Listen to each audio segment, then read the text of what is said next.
Ketukan dari lantai kayu bekas kuburan. Setelah bercerai, Sari memutuskan untuk memulai hidup baru dengan pindah ke rumah tua peninggalan neneknya di desa terpencil. Rumah itu besar, dengan desain kolonial Belanda dan lantai kayu yang sudah tua.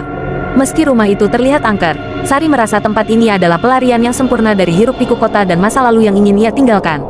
Tetangga sekitar menyambutnya dengan hangat, tetapi ada sesuatu yang aneh dalam cara mereka berbicara tentang rumah itu.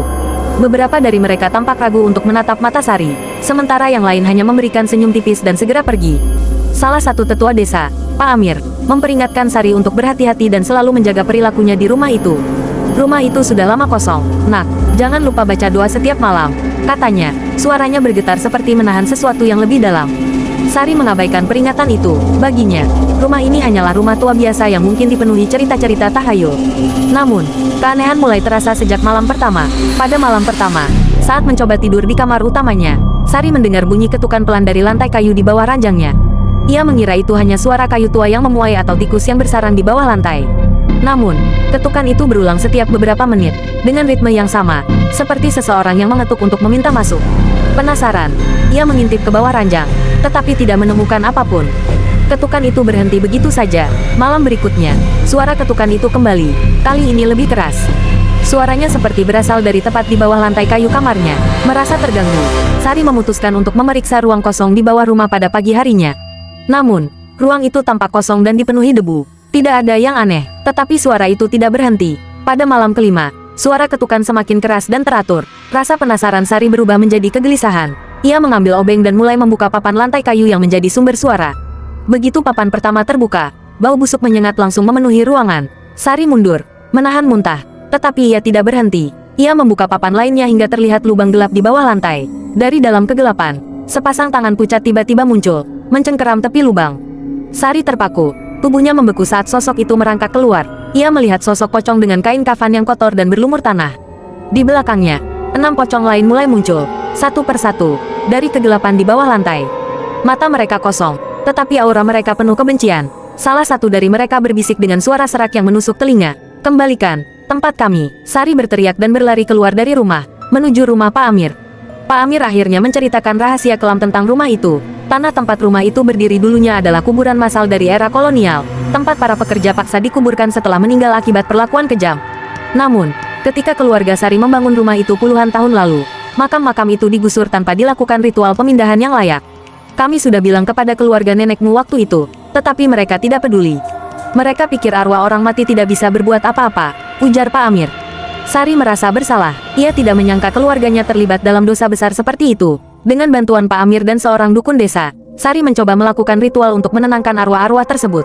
Namun, ritual itu tidak berjalan mulus. Pocong-pocong itu terus muncul, kali ini di setiap sudut rumah, menampakkan kilasan-kilasan kejadian masa lalu. Sari melihat para pekerja yang dipukul hingga mati, tubuh mereka dikubur secara massal tanpa doa atau penghormatan. Salah satu pocong mendekati Sari dan berbisik, "Kamu harus membayar dosa keluargamu." Sari menyadari bahwa ritual biasa tidak akan cukup untuk menghentikan mereka. Ia harus melakukan sesuatu yang lebih besar. Setelah mencari petunjuk dari arsip lama desa, Sari menemukan bahwa arwah-arwah itu menginginkan dua hal, penghormatan layak atas makam mereka dan pengakuan atas dosa keluarganya. Dengan bantuan dukun dan warga desa, Sari menggali kembali lokasi kuburan lama di bawah rumahnya. Ia melakukan upacara pemindahan jenazah dan meminta maaf atas dosa keluarganya.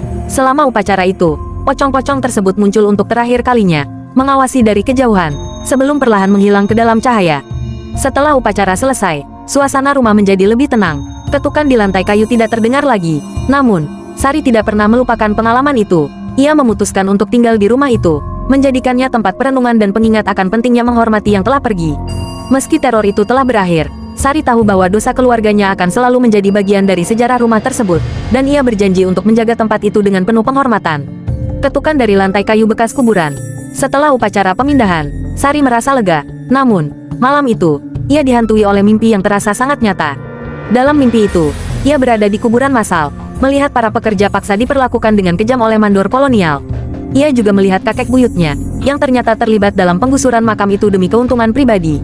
Mimpi itu menyadarkan Sari bahwa dosa keluarganya lebih besar dari sekadar melanggar batas spiritual. Mereka juga mengambil hak orang lain demi ambisi duniawi.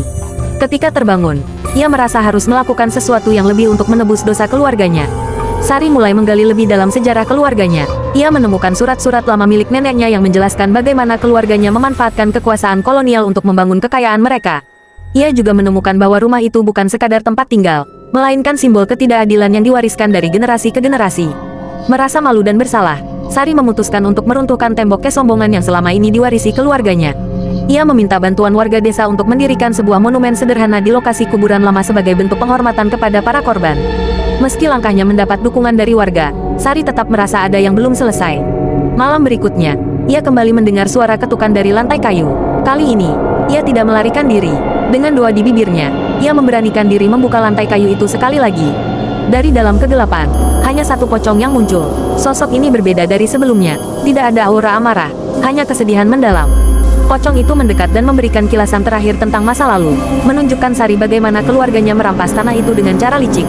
Sebelum menghilang, pocong itu berbisik, "Jangan ulangi kesalahan mereka." Sari menangis terseduh, menyadari bahwa ini adalah kesempatan terakhir untuk mengubah warisan keluarganya.